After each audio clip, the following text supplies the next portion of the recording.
Hello दोस्तों, ये कहानी राजेश की है जिसके साथ एक खौफनाक वाकया पेश आता है जब वो अपने हॉस्टल में अकेले एक रात रुकता है। शुभरात्रि हिंदी हॉरर स्टोरीज में आपका स्वागत है। तो चलिए शुरू करते हैं राजेश की भूतिया कहानी, हॉन्टेड हॉस्टल। नमस्कार, मेरा नाम राजेश है और मैं राजस्थान का रहने वाला हूँ। मैं एक स्टूडेंट हूँ, इसलिए मैं पढ़ाई करने के लिए एक हॉस्टल में रहता था। उस हॉस्टल में मेरे बहुत से फ्रेंड थे। दिवाली का टाइम आने वाला था। मेरे सभी फ्रेंड्स घर जा रहे थे क्योंकि वो सभी दूसरे स्टेट्स के थे, इसलिए वो जल्दी चले गए। मेरे इक्का दुक्का फ्रेंड ही हॉस्टल में बचे थे जो भी थोड़े दिनों में जाने वाले थे।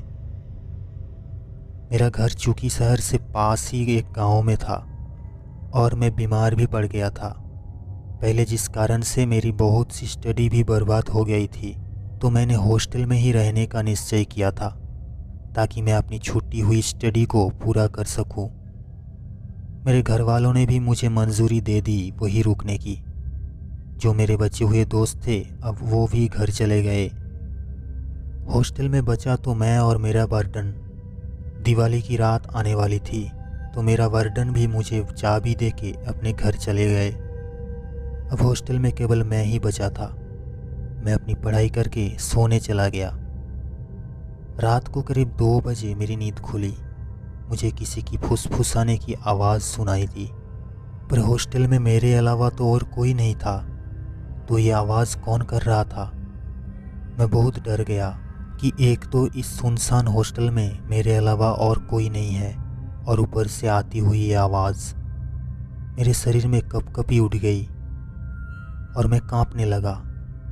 उस वक्त मेरा चुप रहना ही सही था क्योंकि बाहर कौन है ये मैं नहीं जानता था।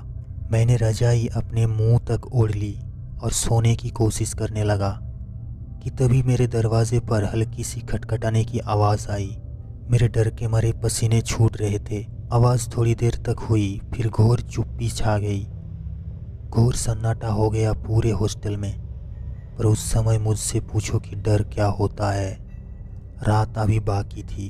मैं खुद को मन ही मन बोल रहा था कि और रुको यहाँ, घर चले जाते तो क्या बिगड़ जाता।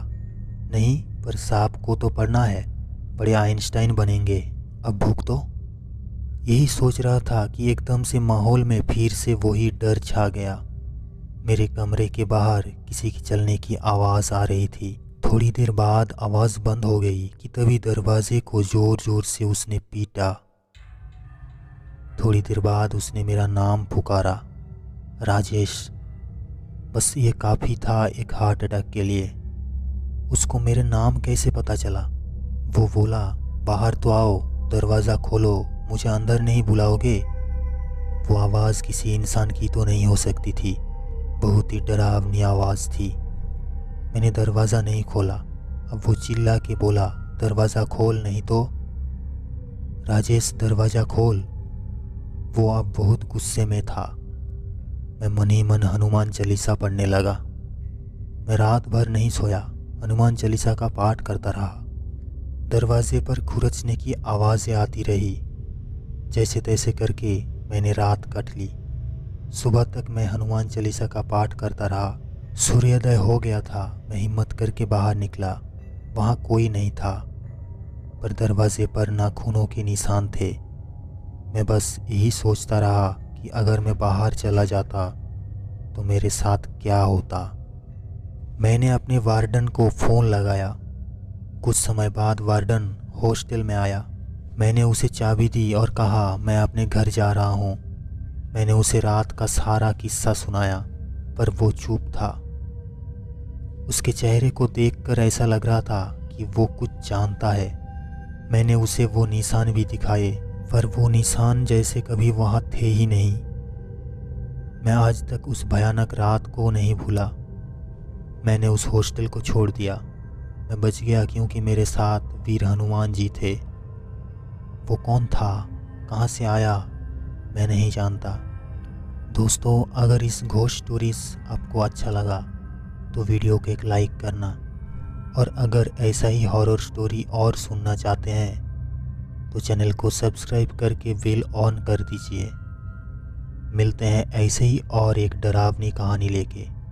तब तक के लिए शुभ रात्रि।